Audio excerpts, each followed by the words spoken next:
Olá, sejam muito bem-vindos à nossa análise da política brasileira. No último mês, vimos diversas manifestações contra e pró-Bolsonaro. Deixaram diversos reflexos para o nosso país. Para poder fazer análise dessas manifestações dentro do livro A Arte da Guerra, o advogado renomado em Brasília, que está sempre aqui conosco, todas as terças-feiras, Dr. Paulo Goiás. Seja muito bem-vindo ao Hoje News, Dr. Paulo. Muito obrigado, Edna, e um abraço a todos que estão nos ouvindo.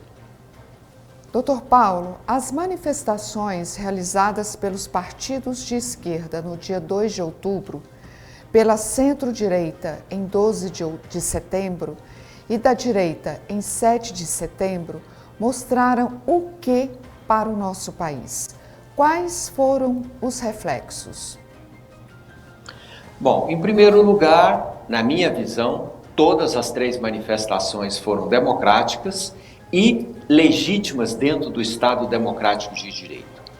Sendo que uma foi a favor do presidente Bolsonaro e pelas liberdades individuais, a outra foi pelo centro, pelo MBL, uma parte da centro-direita com um pedacinho da centro-esquerda, e a outra foi feita pela esquerda em prol de uma cassação do presidente da República. Ou seja, não havia uma bandeira muito bem definida que fosse de apelo popular. O reflexo foi que em 2 de outubro não houve povo na rua praticamente e, com isso, fortaleceu a posição do presidente da República, que desde o acordo com Michel Temer tem conseguido governar com certa tranquilidade.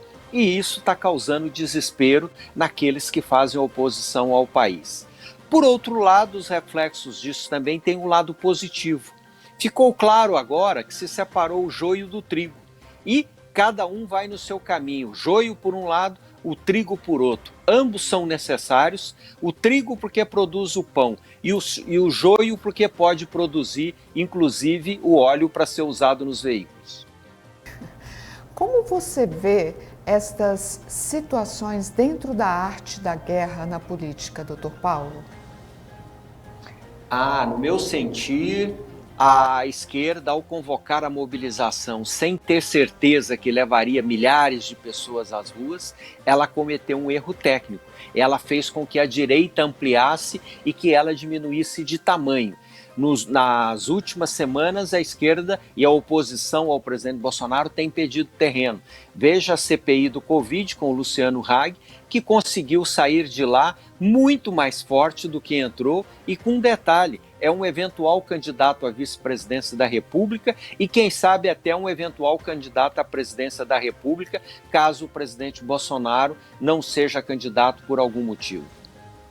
E o que podemos esperar a partir de agora para a política nacional?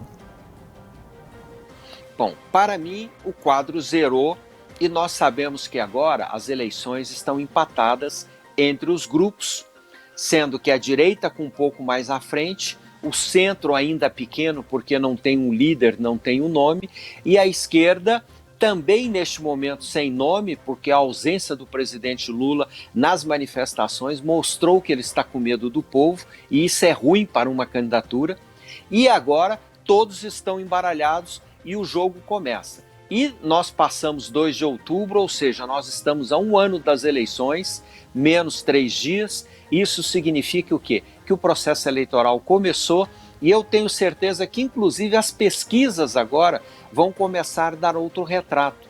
Porque veja você, Edna, na arte da guerra, para mim está sendo usado nas pesquisas.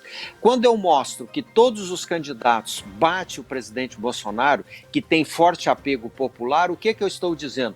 Qualquer um candidato pode ser candidato à presidência da República que é viável. Então estão estimulando o maior número possível de candidatos à presidência da República para que com isso as candidaturas não ganhem no primeiro turno. Ou seja, o presidente Bolsonaro, ou seja, o candidato da esquerda.